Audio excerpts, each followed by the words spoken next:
SASDOவின் பிரதான செய்திகள். தலைப்புச் செய்திகள்.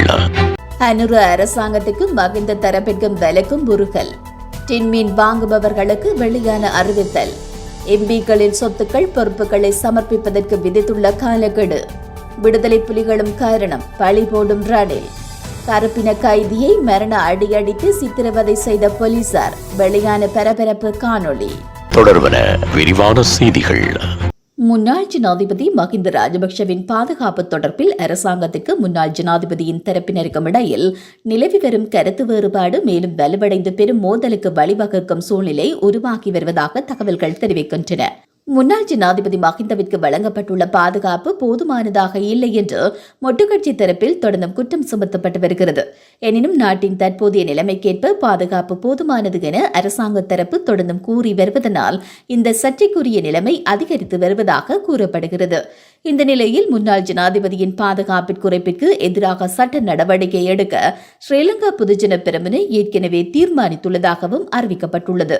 இந்த விடயம் தொடர்பில் கருத்து தெரிவித்துள்ள பொது பாதுகாப்பு பிரதி அமைச்சர் சட்டத்திரணி சுனில் பட்டகெல, முறையான பாதுகாப்பு மதிப்பீட்டின் பின்னரே முன்னாள் ஜனாதிபதி மஹிந்த ராஜபக்ஷவின் பாதுகாப்பை குறைக்கும் தீர்மானம் எடுக்கப்பட்டதாக கூறியுள்ளதோடு அப்படி இல்லை என்று கூறினால் அதனை மறுபரிசீலனை செய்ய முடியும் என்றும் அவர் குறிப்பிட்டுள்ளார். இதேவேளை ஸ்ரீலங்கா பொதுஜன பெரமுனவின் சட்டத்திறனியான மனோஜ் கமகே முன்னாள் ஜனாதிபதி மீது ஆளில்லா விமான தாக்குதல் நடத்தப்படும் அபாயம் இருப்பதாக கருத்தொன்றையும் வெளியிட்டிருந்தார்.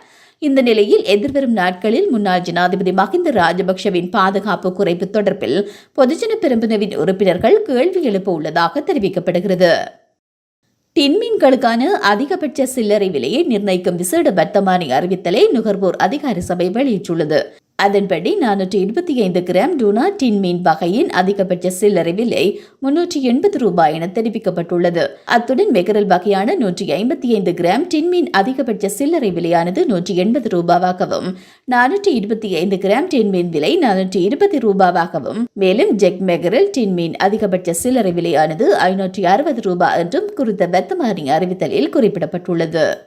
பாராளுமன்ற உறுப்பினர்கள் தமது சொத்து மற்றும் பொறுப்புகள் தொடர்பான விவரங்களை எதிர்வரும் பிப்ரவரி மாதம் 15ஆம் தேதிக்கு முன்னர் சமர்ப்பிக்குமாறு பாராளுமன்ற செயலாளர் நாயகம் அலுவலகம் பாராளுமன்ற உறுப்பினர்களுக்கு எழுத்து மூலமாக அறிவுறுத்தியுள்ளது. புதிய ஊழல் எதிர்ப்பு சட்டத்தின் 82A பிரிவின் பிரகாரம் பாராளுமன்ற உறுப்பினராக பதவி பிரமாணம் செய்ததைத் தொடர்ந்து 3 மாத காலத்திற்குள் பாராளுமன்ற உறுப்பினர்கள் தமது சொத்து மற்றும் பொறுப்புகள் தொடர்பில் அறிக்கை சமர்ப்பிக்க வேண்டும். புதிய ஊழல் எதிர்ப்பு சட்டத்தின் பிரகாரம் பாராளுமன்ற உறுப்பினர்கள் அனைவரும் வருடாந்தம் ஜூன் மாதம் 30ஆம் தேதிக்கு முன்னர் தமது சொத்துக்கள் மற்றும் பொறுப்புகள் தொடர்பான விவரங்களை உரிய ஆவணங்களுடன் சமர்ப்பிக்க வேண்டும்.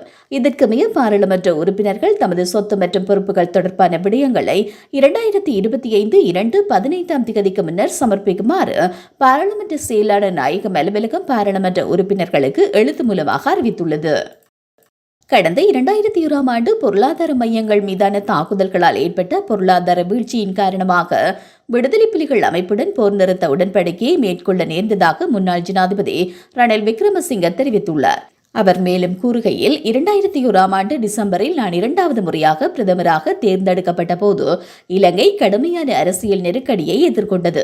இலங்கை ராணுவம் பின்வாங்க வேண்டிய நிலை ஏற்பட்டதுடன் பல இடங்களில் விடுதலை புலிகளால் தாக்குதலும் நடத்தப்பட்டது. துறைமுகம் மற்றும் விமான நிலையம் மீதான தாக்குதல்கள் காரணமாக இலங்கைக்கான பொருட்கள் மற்றும் விமானங்களின் வருகை நிறுத்தப்பட்டது. இந்த நிலையில் விடுதலை புலிகளுடன் போர் நிறுத்தத்தை எட்டுவதுதான் ஒரே வழியாக காணப்பட்டது என்றும் அவர் கூறினார். உலகச் செய்திகள். அமெரிக்கா நியூயார்க் சிறையில் கருப்பின கைதி ஒருவரை பாதுகாப்பு அதிகாரிகள் சரமாரியாக தாக்கும் காணொளி சமூக ஊடகங்களில் வெளியாகி பெரும் அதிர்ச்சியை ஏற்படுத்தியுள்ளது. குறித்த காணொளியானது ஏனைய சில அதிகாரிகள் உடையில் பொருத்தப்பட்ட பொடிகேம் கேமராவில் பதிவாகியுள்ளது. இந்த நிலையில் குறித்த கைதி தாக்கப்பட்ட அடுத்த நாளே உயிரிழந்ததாக அமெரிக்க ஊடகங்கள் செய்தி வெளியிட்டுள்ளன. தாக்குதலுக்குள்ளான கைதி 43 வயதான ரோபர்ட் புரூக்ஸ் என்றும் கடந்த டிசம்பர் 9ஆம் தேதி சிறையில் வைத்து அதிகாரிகளால் தாக்கப்பட்டதாகவும் விசாரணைகளில் தெரியவந்துள்ளது.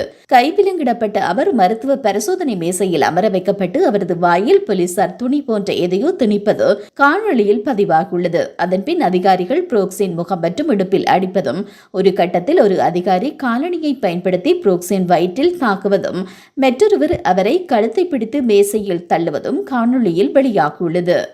மீண்டும் தலைப்புச் செய்திகள். அனுர அரசாங்கத்துக்கு மகிந்த தரப்பிற்கும் விலக்கும் முருகல். டின்மீன் வாங்குபவர்களுக்கு வெளியான அறிவித்தல். எம்பிக்களின் சொத்துக்கள் பொறுப்புகளை சமர்ப்பிப்பதற்கு விதித்துள்ள காலக்கெடு. விடுதலை புலிகளும் காரணம், பழி போடும் ரணில். கருப்பின கைதியை மரண அடியடித்து சித்திரவதை செய்த போலீசார். வெளியான பரபரப்பு காணொளி.